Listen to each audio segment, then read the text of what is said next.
Tudo jóia, pessoal? Sejam bem-vindos a mais um bloco aqui da nossa aula. Nós estávamos falando então, né, dos conceitos a respeito da corrente alternada e da forma como a gente pode trabalhar com a corrente alternada, considerando o seu comportamento de equação de onda, tá? Então nós definimos, né, as características a respeito da amplitude, do ciclo, da frequência, do período, e a gente vai seguir falando aqui um pouquinho mais a respeito dessa forma de onda de corrente alternada. Então vamos lá, turma, pegando aqui esse exemplo, né, esse gráfico aqui então, né, que representa uma forma de onda senoidal. Então, conforme nós falamos no bloco anterior, o ponto máximo aqui que essa onda atinge é o que nós chamamos de amplitude máxima, tá? Porém, a forma de onda, ela sofre uma variação instantânea ao longo do tempo, representado pela equação que nós já falamos no bloco anterior. Por exemplo, U de t vai ser igual a U máximo seno de ômega t.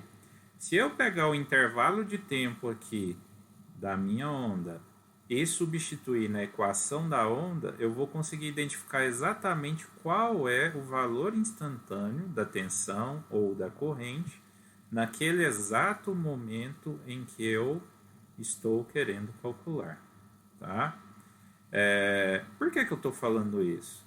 Imaginem vocês que a nossa onda, por exemplo, na casa de vocês, aqui em Rio Verde, Goiás, nós somos atendidos pela Enel, de forma tal que a tensão encontrada aqui vai ser de 220 volts, fase neutra, e a frequência da onda senoidal de tensão aqui no estado de Goiás vai ser de 60 Hz.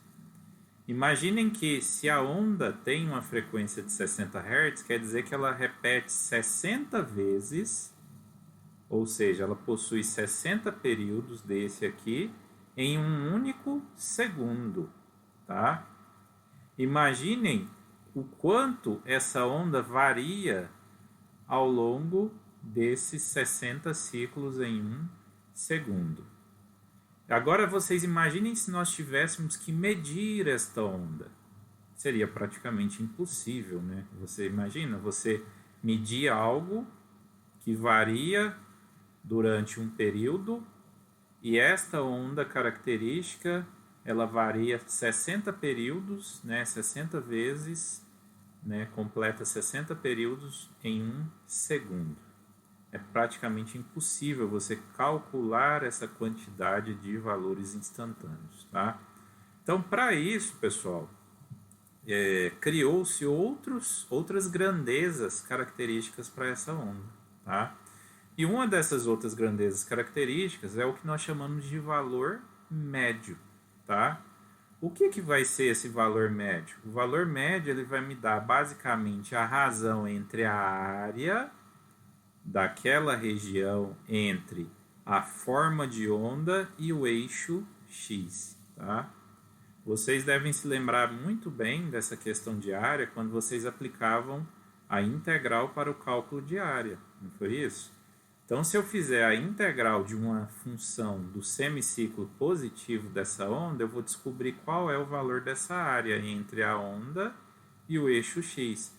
Consequentemente, eu fazendo a divisão dessa área em função do intervalo de tempo, eu vou ter o meu valor médio, tá? E por que é importante eu descobrir esse valor médio? Porque o valor médio ele vai me dar um indicativo mais palpável. Então, se a minha onda tem essa característica de ficar variando o valor instantâneo de forma constante ao longo do tempo, né? Ela não vai ter uma elevação de amplitude nem a redução, vai ser sempre esse comportamento cíclico. É muito mais fácil realizar os cálculos do meu circuito utilizando o cálculo do valor médio, tá? O problema é que se eu pego uma onda equilibrada, o semiciclo positivo vai ser igual ao semiciclo negativo, ou seja, a área positiva da onda vai ser igual à área negativa da onda. Logo, o meu valor médio vai ser quanto? Zero. Se a área positiva é igual a negativa, a área positiva menos a negativa vai dar zero. Zero dividido por t, zero. Ou seja, o valor médio daria zero. Então, este valor médio não faz muito sentido quando eu quero aplicar ele para o ciclo completo, para o período completo. Ele só faz sentido quando eu estou trabalhando com um semiciclo, tá? Bom, mas então como que eu faço para calcular o meu circuito elétrico, calcular a nossa instalação elétrica, se eu não posso usar esse valor médio e se usar valor instantâneo é algo muito complexo? Para isso, eles criaram uma outra grandeza, que é o que nós chamamos de valor eficaz, tá? O que é esse valor eficaz? Eu vou tentar explicar aqui em palavras para vocês o sentido desse valor eficaz.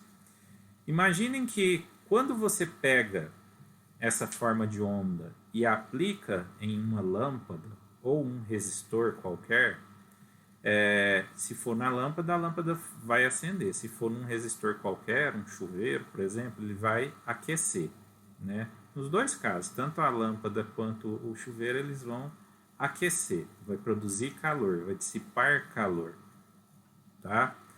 Agora vocês imaginem eu pegar esse mesmo resistor, esse mesmo chuveiro, essa mesma lâmpada, e ao invés de eu aplicar uma tensão alternada nele, eu aplicasse uma tensão contínua nele.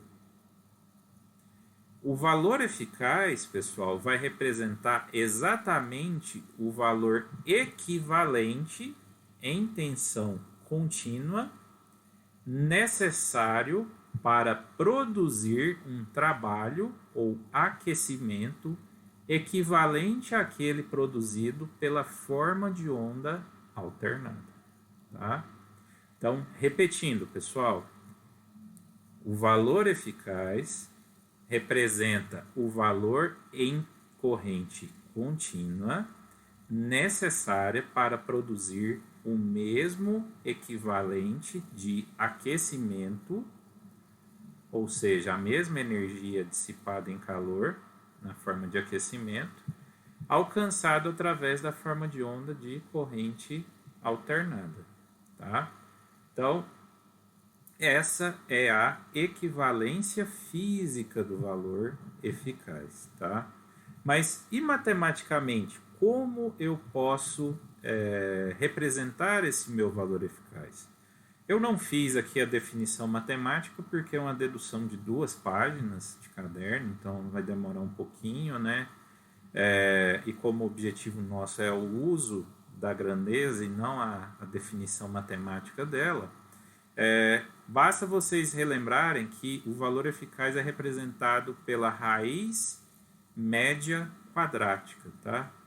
Então, se vocês pegarem as equações, fizerem toda a dedução, usando o conceito de raiz média quadrática, você chega no valor equivalente de valor eficaz. O valor final dele vai ser esse aqui. No caso, tanto faz uma corrente ou uma tensão, seu valor eficaz vai ser igual ao valor máximo, ao I máximo ou V máximo dessa sua onda, dividido pela raiz de 2, tá? Lembrando que raiz de 2 é aproximadamente quanto? 1,4142. E 1 sobre raiz de 2 vai ser aproximadamente quanto? Aproximadamente 0,7, tá? Então, você pode usar ou I máximo sobre raiz de 2 ou aproximadamente 0,7 vezes I máximo, ou 0,7 vezes o V máximo, tá? E aí, pessoal, é justamente esse valor eficaz que você consegue o quê? Medir na sua instalação elétrica.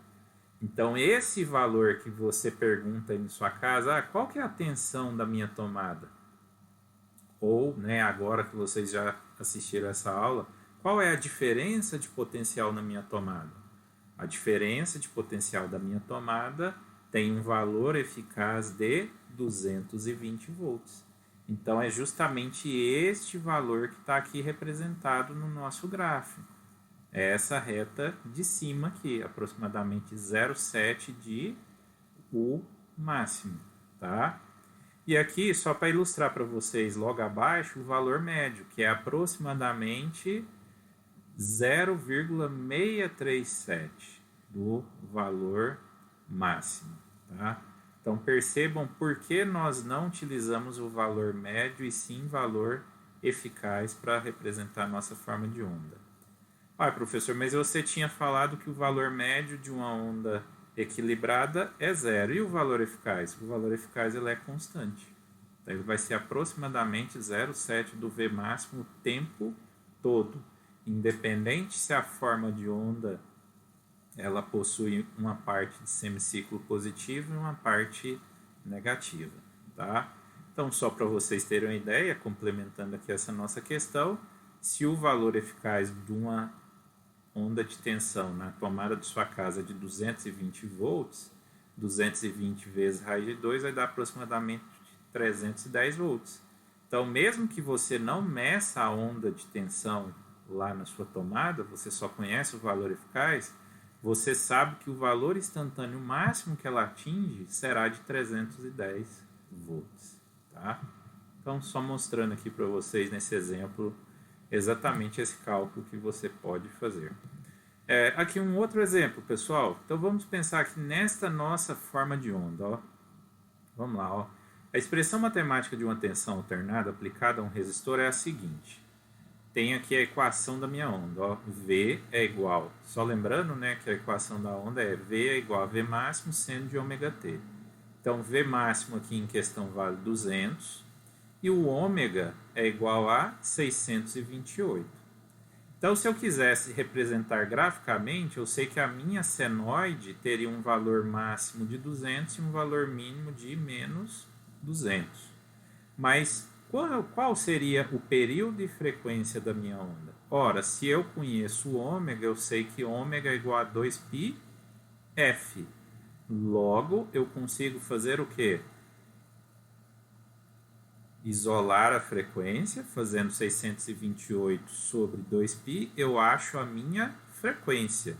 E aí eu sei que período é igual a 1 sobre frequência. Eu consigo achar o período, que aqui no caso é de 10 milissegundos, tá?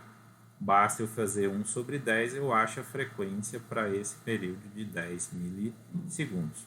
Uma outra forma que você pode fazer para traçar o gráfico é calcular os valores instantâneos a cada segundo. Então percebam aqui, se eu pegar aqui e calcular o valor instantâneo no intervalo de 1 segundo, eu vou saber qual é aquele valor, e assim por diante. Depois em 2 segundos, 2,5, 3, 4, 4,5, 5 e por aí vai. Tá? Então eu posso fazer esse cálculo através dessas duas maneiras. Bom, pessoal, muito obrigado pela participação de vocês e eu aguardo vocês no próximo bloco. Até lá!